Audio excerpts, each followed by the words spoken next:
సన్మానాలు ఏంటి, నేను తీసుకున్నాను దీంట్లో ఏమన్నా వస్తుందా, నేను ఏమైనా సంపాదించుకుంటానా, ఇది నాకేం అవసరం, నేను పని చేసుకుంటే 4 రూపాయలు వస్తాయి, ఈడ పోస్ట్ తీసుకుంటే ఏమొస్తాయి అనే డౌట్ మీకు ఉంటుంది.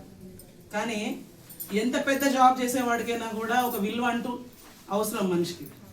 కానీ ఆ విలువకి 100 రెట్లు తెచ్చిపెట్టేదే ఈ ఆర్డర్ ఫామ్. మీకు పదవి ఇచ్చింది. నేను గత సంవత్సరం 15 నెలలు అయింది పదవి తీసుకొని. స్టేట్ ప్రెసిడెంట్గా ఉన్నా. నేను స్టేట్ ప్రెసిడెంట్ అని ఒక కార్డు నేను ఎక్కడ చూపిస్తే కూడా ఎక్కడికైనా వెళ్ళి ఆ పని చేసుకొని నేను వస్తున్నాను, కేవలం ఇక్కడ ఇచ్చిన పదవి వల్ల.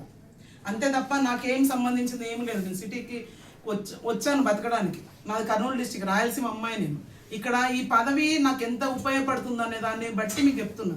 ఈ పదవి ఎందుకు పనికి వస్తుంది, మనకేం రూపాయి రాదని కాదు.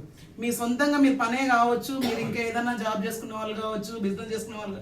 ఇందాక వెంకటేష్ అన్న వచ్చినప్పుడు నేను ఎప్పుడే తీసుకున్నామ్మా నేను బిజినెస్లో ఉన్నంటే, మీ బిజినెస్ కోసం ఎక్కడైనా మీరు పని వెతుకోవడానికి వెళ్ళినప్పుడు కూడా ఒక సంఘం పదవి తీసుకున్న కార్డు కనుక మీ చేతిలో ఉంటే కనుక ఆ బిజినెస్ ఆఫర్ ఏమనేది ఉంటే మీకు ఇంకా ఈజీగా వస్తుంది. మీరు ఎక్కడన్నా చిన్న చిన్న ప్రాబ్లమ్స్లో ఉన్నా కూడా పలానా అనేది మీ కార్డు చూపించుకోగలిగితే మీ ప్రాబ్లమ్స్ ఈజీగా అవుతాయి. కానీ మనకేం పదవి లేదని మనం ఎవరు వెనకాల నిలబడినా కూడా ఒక నాయకులు మనకి ఎవరు సపోర్ట్ చేయరు. కార్యకర్తలాగా జీవితాంతా ఒక ముద్ర వేసి కూర్చో పెడతారు. అదే సంఘం అట్లా కాదు. మీరు పదవి తీసుకున్న కార్డు కనుక మీరు పెట్టుకోగలిగితే మీరే నాయకులు అవుతారు. మీ పనికి మీరే ఏదైనా కూడా ఇన్ఫ్లుయెన్స్కు సంబంధించిన కార్డ్ అనేది మీ దగ్గర ఉంటే మీకు ఎవ్వరూ అవసరం లేదు. అంత పెద్ద పదవి తీసుకొని నేను ఎంత గొప్పగా ముందుకెళ్తున్నానో ఆ పదవి అనేది మీ చేతిలో ఈరోజు ఉంది. దీనికోసం నెలలో ఒక 2 రోజులు కేటాయించండి. మీ కాలనీలో ఉన్న వాళ్ళు, మన వాళ్ళు ఎవరెవరు ఉన్నారో వాకప్ చేసుకోండి. వాళ్ళలో ఏదైనా ఒక అవసరం ఉందనుకోండి, ఆ అవసరానికి మీతో అయితే మీతో, లేదంటే మీ పై వాళ్ళతో అయితే మీ పై వాళ్ళతో వాళ్ళని కల్పించండి. ఆ సమస్యను పరిష్కారం చేద్దాము. ఎవరైనా ఒకళ్ళు ఎదుగుతున్నారంటే వాళ్ళకి సపోర్ట్ చేద్దాము. మనము ఎదగలుగుతాం తప్ప ఎదిగే వాళ్ళని లాగేస్తే మనల్ని లాగేవాడు కూడా ఇంకొకటి ఉంటాడు. చిన్న ఉదాహరణ చెప్పాను ఇంతకుముందుకు, ఒక వీడియోలో కూడా చెప్పాను. ఎదిగేవాడు ఎంతమంది ఉన్నా కూడా లాగే వాళ్ళే ఎక్కువ మంది ఉంటారు.